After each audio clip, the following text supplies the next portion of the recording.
Hey everybody, Brett from AstartesGaming here, back with our 12th look at the design journals for Chronicles of Elyria. Today we're going to be looking into Identity, Disguises, and Reputation. But before we do that, I wanted to make an announcement based on an announcement that the developers made earlier, and that is that the Kickstarter date has finally been announced. It's not up yet, but it will be soon. Let's take a look. I don't want to read through all of this. Let's just find the date. Oh, there we go. Chronicles of Elyria Kickstarter begins May 3rd, 2016. So any of you who want to support the game, that's when you'll have your opportunity to do it. I know personally, I'm going to be backing the game with as much as I can afford, which probably isn't much, but I still want to contribute somehow if I can. And speaking of contributing, if you guys would like to help me out in starting a AstartesGaming community within the world of Chronicles of Elyria, you can join the Chronicles of Elyria community in the link below me and use my referral code, and that'll give me some influence that I can use to set things up in that regard. So let's go ahead and take a look at Identities, Disguises, and Reputation. So one of the ways we know we matter in life is by the legacy we leave behind.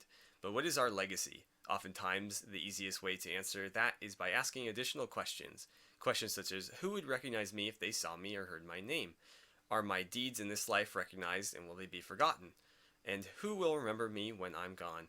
If the answers to these questions help us judge our impact on the world, it's no wonder most MMOs lead players to feel like they don't matter. In this week's design journal, we'll be going to talk about how Chronicles of Elyria changes that by making your identity matter. By binding your deeds to your identity, giving players the opportunity to cloak their actions in anonymity, and by immortalizing your actions in the words and minds of NPCs, players can concretely answer questions about whether their in-game life has meaning in Elyria. Alright, let's scroll down to identity. You may have noticed the layout of this video is slightly different, and obviously my camera angle is different. I'm recording this on the new computer, so I'm almost fully migrated over. Some of the other games like Last Federation and King of Dragon Pass are taking a little bit longer to do just because the save files don't translate as easy. Skyrim has been an absolute nightmare because of all the mods, and I haven't yet got it running stable since I've transferred the mods over, but I still want to bring Skyrim back if there's any interest. But that's a whole other story, so let's stick to the topic at hand here. In Chronicles of Elyria, a character and their identity are two separate things. The character represents the physical body, while the identity represents the intangible parts, such as the character's name, reputation, and persona. And much as in our world, in Chronicles of Elyria, a character's identity is never displayed by default. When you approach a character you've never encountered before, there's no floating nameplate above their head that identifies who they are, what class they are, or any other information. The same is true for you. When you first enter a new town, nobody around you will have the slightest idea who you are. So that's pretty cool. I like that everybody starts out with complete anonymity, and you actually have to get to know people in this game. You can't just automatically walk by somebody and know who their name is. You can't just pick your friend out of a crowd right when you jump into the game. You've actually got to kind of go around, talk to people, and get an idea for who they are. Alright, so introductions. They kind of were thinking the same thing I was. So to go beyond that place of mystery, you'll need to either introduce yourself to someone or ask them to introduce themselves. Both of these can be done through the UI in a way similar to how you challenge someone to a duel in most MMOs. If you ask someone to introduce themselves and they accept, you'll be shown for a short while the information they were willing to share above their character. If they decline, they'll continue to be a nameless stranger on your screen. So I imagine it says information they're willing to share, so that could be a name or more than a name. So you might be able to share your family name, your full name, or you could have like your name and then your occupation or something if you're willing to share that. Or I'm sure there's other things you could probably share with them, but those would be like the best examples I can think of. So once you've talked to another character enough, or have done business with them a couple of times, you'll perpetually see the floating nameplate above their head.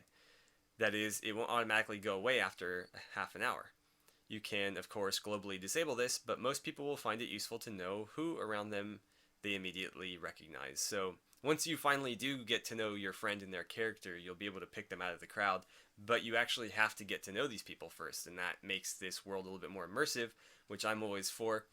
And it kind of does, in a way, incentivize you to meet some strangers and figure out, okay, are these people NPCs? Are they player characters? Are they, in occupations that I'm going to need to be dealing with? Is this guy a smith who I'm going to be trading with constantly, or is he some beggar that I don't really care about? Oops, I keep bumping the microphone cord. I really need a better microphone stand. Alright, so when introducing yourself, you determine whether you want to convey your first name, full name and title, or additional information, such as the guild you're a part of. Oh, I thought that was going to keep going. Such as the guild you're a part of. The more information you share, the more comfortable a person may be with talking to you, and the more likely they are to remember you later. So, I guess I was pretty close there. My examples were more or less spot on. Guilds, that's an interesting one. I guess, yeah, organizations that you're a part of would be a big deal, as far as who you are. We got a screenshot here. It doesn't look particularly relevant to what we're talking about, other than the fact that he's kind of cloaked there and you can't see his face all that well. They did release a trailer for the game. I don't know if we'll have time to look at it today, but I definitely recommend going and checking it out. And there is some footage of a character walking through a village or a town in the cloak, and it looks really cool. I almost got like a Star Wars-y vibe for it, because it had like a real Sith Lord feel to it, which always gets me excited, anything Star Wars. Alright, so becoming anonymous. While characters are typically anonymous by default, there are times when you want to become anonymous even amongst those who know you. Maybe you're a famous bard and you want to get from one side of town to the other without being accosted by fans. Excuse me. Maybe your boss plays Chronicles of Elyria 2 and you called in sick and want to get through the guild hall without being caught. Or maybe you're about to do something deviant and you want the ability to say you were nowhere near there. Wherever the reason, as seen in Figure 1, characters can hide their identity names by wearing a hooded cloak with the hood up. Of course, walking through town with your hood up may raise additional suspicion, but if it's your nameplate you want hidden, this will do the trick. Alright. So, I mean, it'll make you look shady, but it'll hide who you are, so sort of like when in a lot of games where you're like robbing a bank, like Grand Theft Auto 5 for example, you throw that mask on when you're in the bank and everybody knows you're a bank robber at that point, because why else would you be wearing like a Nixon mask in a bank?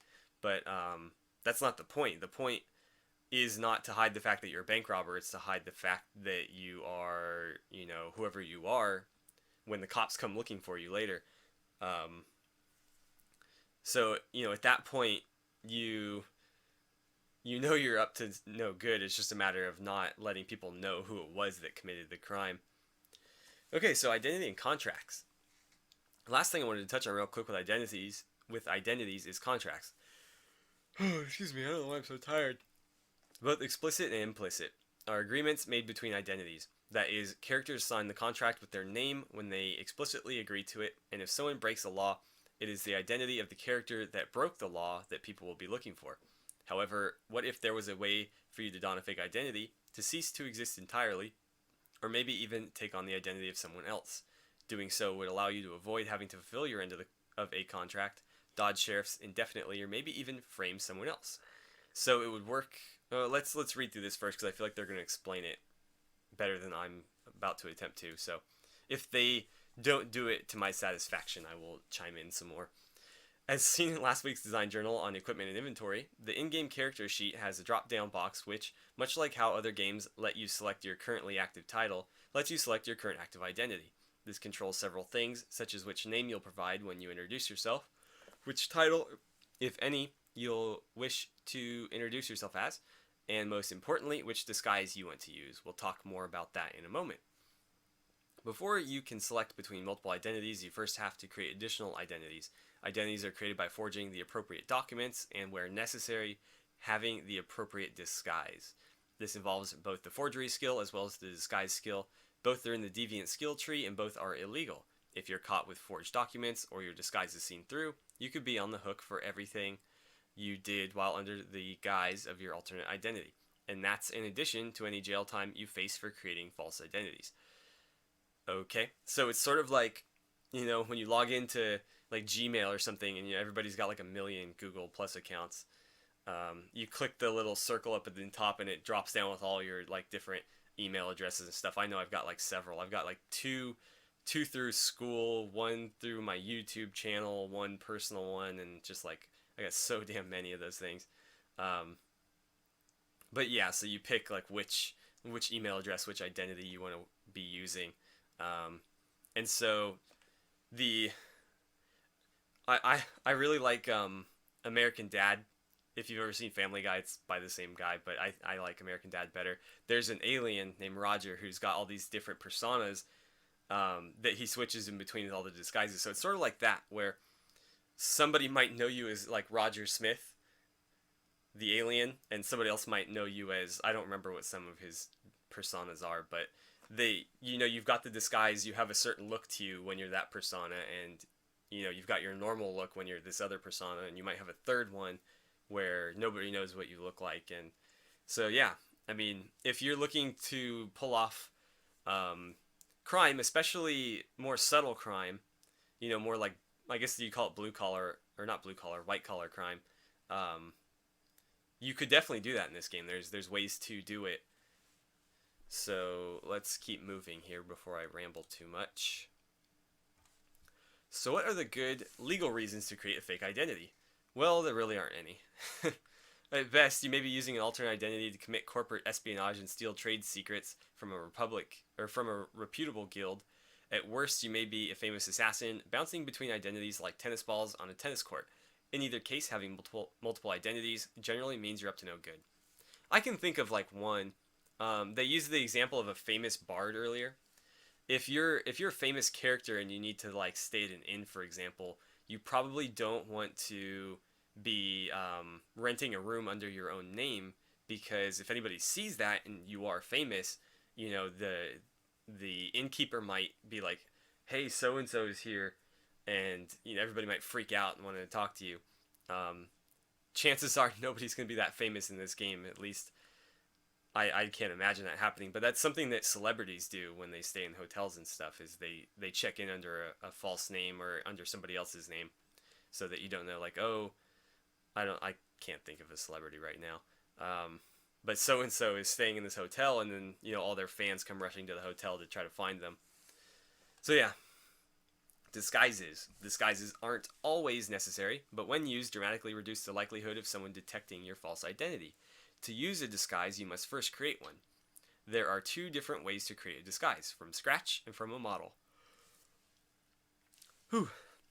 Of the two, creating a disguise from scratch is the easiest, most common, and least dangerous. To create a disguise from scratch, you simply put on the appropriate wig, hair, style, sorry, that's one word, or one phrase, hairstyle, clothing, etc., and then bind it to a disguise kit. The more skilled you are at making disguises, the more pieces you can add to your kit. Initially, you may only be able to put in a wig, then maybe contacts, but eventually you can mask almost all of your recognizable features. That's pretty cool. So you can be as different from your original characters you want, for to some degree.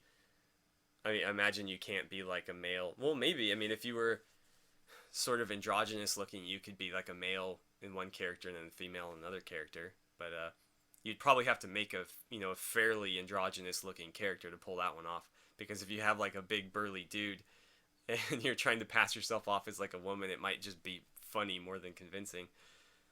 But who knows? Who knows? To put on the disguise, you simply activate the disguise kit. Once you've done that, it's possible to bind the disguise to your active identify?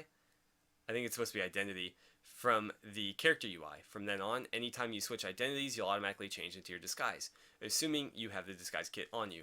Once you're wearing your disguise, it's perfectly okay to doff. Is that? Okay. Equipment without breaking the disguise. In this way, you can assume an identity, head out with a party, and then equip new gear you find without raising suspicion. That's pretty cool.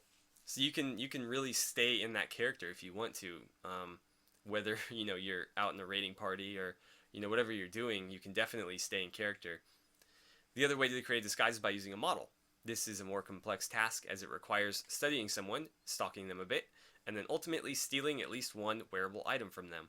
When you build a disguise this way, it allows you to closely resemble another character. Then if you happen to have a high-level forger and a copy of another character's signature, say from a previous contract, it's possible not only to look like them, but to assume their identity outright. And here we have a screenshot of some different disguises. That's a pretty cool looking one there. Very like Eastern themed in all of these. But they're all really cool looking. I don't know how much of this stuff will actually be in game, but the hood obviously is. I don't know how many of these other ones will be. The armor is really cool looking on that. So before we move on to this next one, I just thought it'd be cool to mention, like, imagine you can't really call it corporate because you don't have corporations. You have businesses, but they're not corporations. But like business espionage that could go on. For example, if there's a really wealthy business in your area and you're some kind of like con man, you could, maybe make a deal, make some kind of business deal under an assumed identity with the business leader, whoever like the head of that business is, to get his signature. And then if you're a good, you're really good at disguises, you could disguise yourself as him. You now have his signature. You could make forgeries and stuff. And now all of a sudden you're in this position where you can pass yourself off as this guy and create some real trouble for him in his business, or some real, financial benefits for yourself. I imagine that would take a lot of work on the players and to be that good, but it would be really cool to see somebody try or hear of somebody who successfully pulled that off. Personally, I just wouldn't have the patience for it, but I would love to hear about somebody trying to do that. I think that would be really, really cool. Okay, so seeing through disguises and fake IDs. Whenever you or someone around you assumes a fake identity, there's a chance others will recognize it as a fake. The percentage chance that someone can see through your identity is based on the number of times you've encountered them before. The more times you've encountered someone, the easier it is to recognize the lie. If you're not wearing a disguise, it may only take a couple times interacting with someone before the fake identity is discovered. Putting on a disguise will help you with your charade, but even still, the more you interact with someone as multiple identities, the easier it will be for them to recognize the identities belong to the same character. So, probably not a good idea to be interacting with the same person under multiple identities. Sort of like in like Mrs. Doubtfire, when Robin Williams is going back and forth between like Mrs. Doubtfire and his father character. You might run into a situation where they come to see one character and you're there in the other, and just not a good idea. But any movie or TV show where somebody's disguised like that always happens, so we should know better by now, if movies are anything to learn from. In addition, you should gain enough skill in forgery and disguises that you're able to assume someone else's identity. Your disguise will immediately fall off should you ever encounter the original. Ooh, that's scary. So in the example I gave earlier with the business espionage, if you ever ran into the business head when you were disguised as him, you could be in real trouble. As well, anyone who personally knows the model you based your disguise on will have an easier time recognizing you're not who you claim to be. So probably not a good idea to be doing business in that area. If you disguise yourself as the head of that business, you probably want to go out and use his name, use his identity in, maybe you're expanding the business or something. Everybody's heard of you, but nobody's actually met you. You can take advantage of that, but you definitely don't want to hang around where people would recognize that you're not the authentic copy. Along the same lines as discussed back in Design Journal number 5, family members can always see through a disguise. That includes both your family as well as the family of the person you're impersonating. With that in mind, you should attempt to steal someone's identity. With that in mind, should you attempt to steal someone's identity, it's best to travel a safe distance before picking your mark. So as I just kind of said there, this will allow you to head back to your own town or target destination before assuming the identity of your new victim. Yeah, so that's basically what I said. You don't want to be impersonating people in the city where they live, especially, and this would be a good idea if you're going to be in like a really powerful business or something, is to keep family members in that business with you, because the family members will always be able to see through it, and so you won't really need to worry about people impersonating other family members if it's a family run business, because everybody would be able to see through that immediately. So that's one way to counter this, and I think that would be a good idea if you're looking to do something like that in this game. Definitely stick with your family. So reputation and fame should be clear by now that you don't want someone stealing your identity and then committing a bunch of crimes. Not only could that end up in possible jail time if you can't clear your name, but there's a subtler yet equally important reason why you want to keep your identity intact: your reputation and fame. Your fame is a measure of how well your name identity is known. The more famous you are, the more people, NPCs and PCs, who will recognize you if mentioned in conversation. As well, the more famous you are, the more likely your reputation is to spread. Your reputation is the public information opinion about you. Reputation and fame work together but are otherwise orthogonal. That is, each one can be adjusted on its own, which creates four possible combinations. These combinations are famous with a good reputation, famous with a bad reputation, or infamous, largely unknown with a good reputation, and largely unknown with a bad reputation. In general, your reputation, good or bad, is a function of the things you do that people know about. It's important to emphasize that this is based on what people know about you. It's entirely possible to have a dark affinity but otherwise appear to the public as an upstanding citizen, and thus have a positive reputation. And of course, if someone you want to work with has a dark affinity or is a criminal, having a bad reputation can actually be a good thing. Although I feel like most criminals would want to have dark affinities but good reputations, because other criminals, I mean, you don't want people to know that you're a criminal. That's not the point of being a criminal. The only way to get away with being a criminal is to not let people know that you are one. So I feel like you would want a bunch of people with good reputations but dark affinities. That way everybody seems innocent, but they're actually not. But I mean, that's just, maybe it's me overthinking things. Similar to your reputation, your fame changes over time as a result of the things you do, good or bad, that affect other people or the story. Completing achievements, finishing tasks, and even just crafting items which you sell to others can all have an impact on your fame. That's cool. So if you just sell a ton of swords, everybody's going to be like, oh yeah, that's the guy I get my swords from. And then that word might spread, and then now you're like the guy that everybody gets their swords from. It should also be noted that your reputation and fame are not yours alone. When determining your final reputation and fame, groups you're affiliated with, as well as your family and dynasty, are also taken into consideration. The opposite is also true. Things you do can have an impact on the reputation and fame of your family or organizations. That's cool. I think that's really good to have in a system like this, because in real life, who you associate with is probably just as, if not more important, as what you yourself have done. Whether or not that should be the case is a topic for another debate. But in real life, definitely, if you associate with a certain group of people, it doesn't really matter who you are. If you're associated with that group, people are going to judge you as part of that group. And so to have that, at least to some degree in this game, I think is very fitting. Okay, so the spread of information, and this is the last little bit here, which is great because we're running out of time. Reputation and fame spreads through gossip. Anytime you interact with NPCs, you have an opportunity to gossip with them. This gives you the chance to learn things about other characters in your area and to share things that you've witnessed as well. Depending on the openness of the NPC you're talking to, they may turn around and pass the information along to other NPCs and player characters who want to chat.